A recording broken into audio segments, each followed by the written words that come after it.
bienvenue à Samuel sur un banc. On est en intérieur parce qu'il fait froid dehors. Et aujourd'hui, on est venu rencontrer Ophélie. Ophélie, bonjour. Salut. Ophélie, est-ce que tu peux nous parler de toi? Ouais, je pense qu'on est là pour ça. Ophélie, ça fait 4 ans que je suis au Québec, donc arrivée en 2015. Écoute, actuellement je travaille, je suis rendue sur le marché du travail depuis 1 an et demi. Je travaille dans le domaine du voyage à Québec même, donc en ville. Okay. Et ça fait juste depuis le début du mois de novembre, donc ça se passe bien. Ah, tu travailles à Québec, mais tu habites à Montmagny? Oui, pour l'instant. Fait qu'on en vue de déménager éventuellement l'année prochaine si mon copain trouve de quoi aussi un peu plus proche de Québec. Là. Ok. Tu es originaire d'où à l'île de la Réunion? Je viens de Saint-Pierre, donc le sud. Le sud, Kazan-Oli. Et puis, c'est ça. Pourquoi avoir choisi Québec? En fait, c'est un choix et pas un choix en même temps. Okay. Je vais t'expliquer ça. En fait, moi j'avais commencé chez nous un cursus en classe préparatoire aux grandes écoles, donc okay. En littéraire.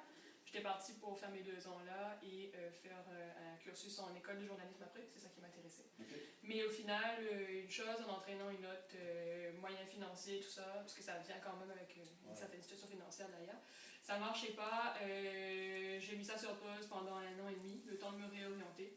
Puis ayant mon frère qui reste ici depuis 2006, je me suis dit, j'ai quelque chose à faire, non. J'ai décidé de prendre cette tangente-là. Et je suis arrivée ici en août 2015 avec pas vraiment d'espoir en particulier. Mais je me suis dit, je vais essayer ça. On verra bien. T'es arrivé à Matane? Ouais. Je voulais... À Matane? Pourquoi, hein? En fait, encore une fois, c'est un choix puis pas un choix en même temps. Parce que, comme je pense que tu sais, il y a certains programmes dans certains cégeps qui sont offerts aux Réunionnais qui veulent aller au Québec. Et moi, le programme qui m'intéressait le plus dans le groupe de programmes qu'ils proposaient, c'est la technique de tourisme. C'est ce qui correspondait le plus à mon profil. Au final, je me suis dit, je vais regarder quel cégep qui propose ce programme-là dans ce qu'ils nous offrent. Et il y avait juste le cégep de Saint-Félicien, donc soit dans le Saguenay, ou le cégep de Matane. Vu que j'ai ma sœur qui a immigré au Québec en même temps que moi, ma sœur 2 ans plus jeune, elle allait en technique de santé animale à Saint-Félicien. Moi, je me suis dit, je vais pas empiéter sur son petit nouveau territoire. Je vais aller à Matane, même si j'ai déjà mon frère là, tu sais. Fait que c'est ça, le choix s'est fait comme ça. Ok. D'ailleurs, juste, si un jour on a l'occasion d'aller à Matane, on va venir te voir, mec. Ouais, moi aussi, si un jour j'ai l'occasion d'aller à Matane, j'irai voir. On se voit genre 2 fois par année, c'est pas possible. Et puis, c'est ça. Comment s'est passée l'adaptation quand tu es arrivé? Ben écoute, ça a vraiment bien été d'un point de vue au rapport avec les gens. Ça a accroché quand même facilement. Ah ouais? Ouais, parce que, je sais pas, j'ai eu comme un déclic quand je suis arrivée ici il y a 4 ans. Là, tu sais, je te parle, puis on dirait que j'aime ça parler du tout. Il y a 4 ans, là, j'étais comme ça dans mon coin. Ouais. Puis quand je suis arrivée ici, je pense que le fait de devenir un peu plus indépendante, ça m'a fait un déclic. Fait que j'allais plus facilement vers le monde. Et à Matane, il y a une communauté très internationale. Le cégep est aux 3/4 presque que des étudiants internationaux. Ouais. Fait qu'arriver dans ce bain-là, t'as pas le choix que de tisser des liens avec les gens. Et énormément de Réunionnais, énormément de Français. Ça te fait le lien facilement aussi les uns des autres. Donc l'adaptation s'est bien faite. Je me suis intégrée à la communauté parce que justement je me suis mis à m'impliquer au niveau de la vie du cégep. Fait que j'ai fait partie de 3 clubs, tu sais, j'ai essayé des choses. Puis c'est ça qui a tissé des liens avec des Québécois sur place. Puis mon frère étant un petit peu connu du monde de Matane, parce qu'il est très impliqué dans la communauté, ça va faciliter les choses aussi. Donc du point de vue du monde, ça a été facile, comme je te dis.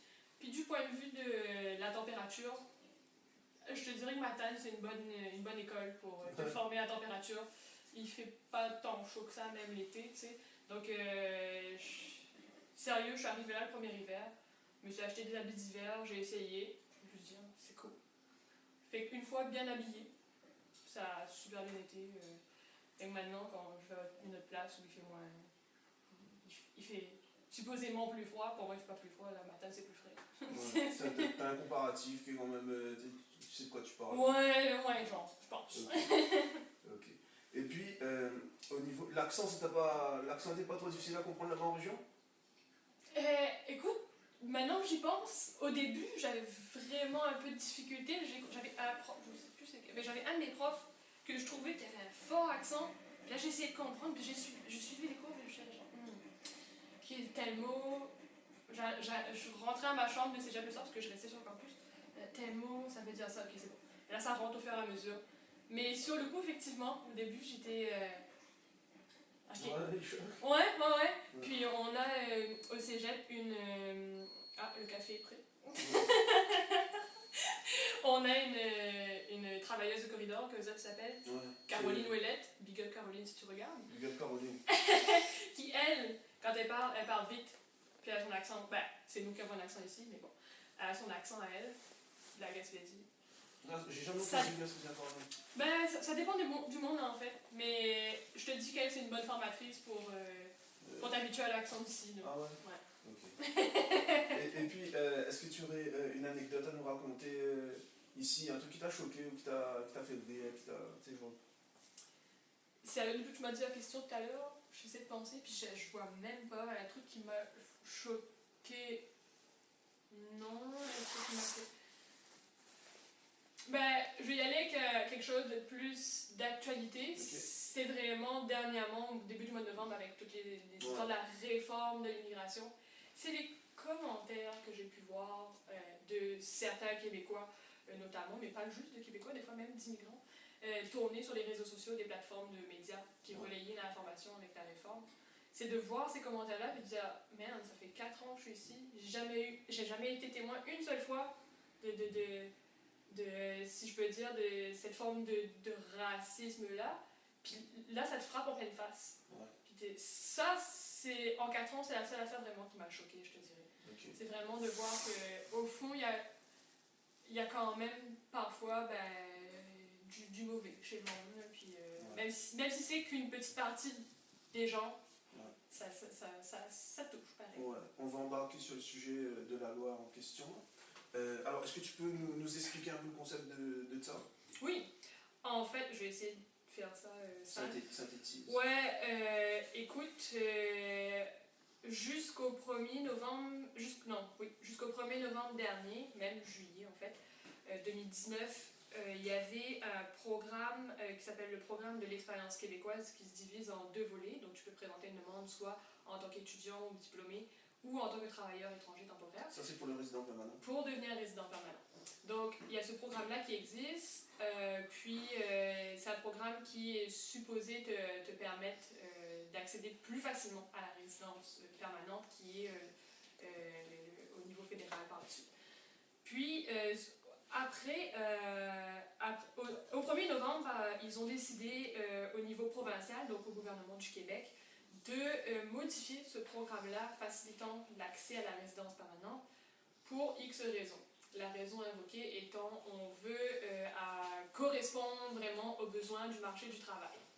Puis pour ce faire, ce qu'ils ont décidé de réformer, c'est au lieu que ces 2 volets de programme-là soient ouverts à tout étudiant ou diplômé du Québec ou à tout travailleur étranger au Québec, ils ont décidé de restreindre ça à certaines personnes en fonction, soit pour les étudiants diplômés, du diplôme dans lequel ils ont décidé d'étudier ou du domaine dans lequel ils ont décidé de travailler. Puis c'est seulement certains programmes qui sont éligibles à partir du 1er novembre. Puis moi, le programme dans lequel j'ai étudié, qui est la technique de tourisme, ça figure ni en tant que diplôme reconnu, ni en tant que domaine sur le marché du travail. Donc moi j'arrive là, ayant eu des problèmes pour faire ma demande de permis de travail post-diplôme fédéral l'an passé, ça a pris du retard, fait que j'ai fait ma demande de CSQ, donc Certificat de sélection du Québec, via le programme de l'expérience québécoise au début du mois d'octobre. Et ce que ça a donné, c'est que les sous ont été prélevés de mon compte, tout s'est bien passé, jusqu'à ce qu'au 4 novembre, je reçoive l'avis des documents encore à ma demande, suite à l'annonce de la nouvelle réforme. Il me dit, il manque tel document, que j'ai vérifié une couple de fois par exemple avant. Puis il faudrait que tu renvoies ça et on va réanalyser ton dossier.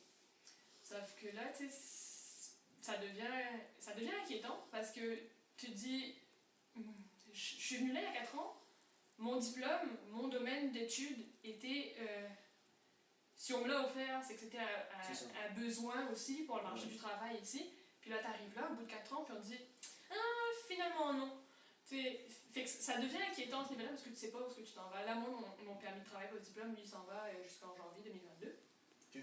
Fait que je suis quand même, tu sais, j'ai encore du temps, là. Ouais. Mais je pense, tu sais, les dernières semaines, je faisais juste ça. J'arrivais chez nous le soir, je prenais des informations des différentes journées qui arrivaient, puis je pensais aux gens qui, eux autres, ont un permis de travail post-diplôme qui finit, genre, mettons, je sais pas, au mois prochain, au mois de décembre. T'as quoi? T'as un mois pour te retourner, puis là, les délais de traitement ont augmenté. Ouais. Fait que ces gens-là, là, j'étais comme pris là, puis je me dis, c'est difficile, là. Ouais. Et je me vois dans 2 ans, puis je me dis, s'il n'y a pas de changement, ou si justement il y a un changement qui favorise pas non plus le domaine d'études dans lequel j'ai étudié, ça risque d'être compliqué. Fait que, en gros, c'est vraiment ça la problématique, c'est que ce que tu étudies aujourd'hui, c'est pas forcément ce qui va être attendu demain. Ouais, c'est ça. Ouais. Écoute, mais si nous avons parlé de ça, Bah, on va continuer l'entrevue, genre au niveau de ton installation et tout. Ouais. Bah, moi, ce que je tiens à dire, c'est que on est toutes passées par le CSQ. On avait un CSQ à faire aussi dans mon temps, mais ça prenait beaucoup moins de temps, puis ça allait vite. Mama et Tiambo, l'Arpa, nous l'Exode, c'est pas juste les Réunionnais qui sont touchés, il y a beaucoup, tu sais, toutes les gens qui viennent d'ailleurs qui... Le Québec, en fait, de mon point de vue à moi, a besoin d'immigration, parce qu'il y a tellement de baby boomers qui partent à la retraite et qui ne sont pas remplacés parce qu'il n'y a pas assez de jeunes. Les gens n'ont pas des aussi grosses familles que dans le temps. Donc c'est un truc, veut pas, vous allez avoir besoin des étrangers. C'est ça qui va tenir le Québec debout. C'est ça. Puis on va continuer notre entrevue. Plus tard là, est-ce que tu comptes rester au Québec ou retourner à La Réunion? Plus tard, je sais pas, dans 5-10 ans, Ouais. plus. Oui, écoute, moi, mon projet à la base, c'est vraiment rester. J'apprécie beaucoup ici. Ouais. C'est sûr que c'est très différent, comme on disait, notamment au niveau de la température, tout ça, de chez nous, l'île de la Réunion. Mais au final, je trouve qu'il y a des points communs quand même, puis notamment entre le québécois et le créole, dans la façon de parler, des fois. Ouais. Tu sais, le asteur, là, qu'on dit chez nous, ben, ici aussi, ils le sortent, puis quand tu l'entends la première fois, t'es comme, ok, ils disent ça aussi, ok, Ouais. super.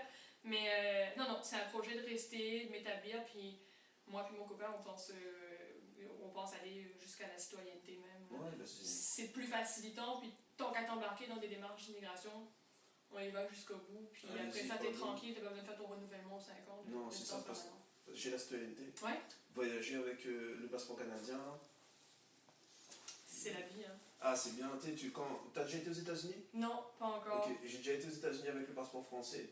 Il faut que tu payes $6 pour le visa. Ouais, Et j'ai déjà été, et ils te posent énormément de questions. Ils fouillent ta voiture, ils te font attendre. Et quand tu y vas avec le passeport canadien, tu montes ton passeport, tu passes, c'est fini. merci, bonsoir. Ah, Ouais. ouais. Ça, c'est cool pour ça. Et puis, c'est ça. Attends, on a fait.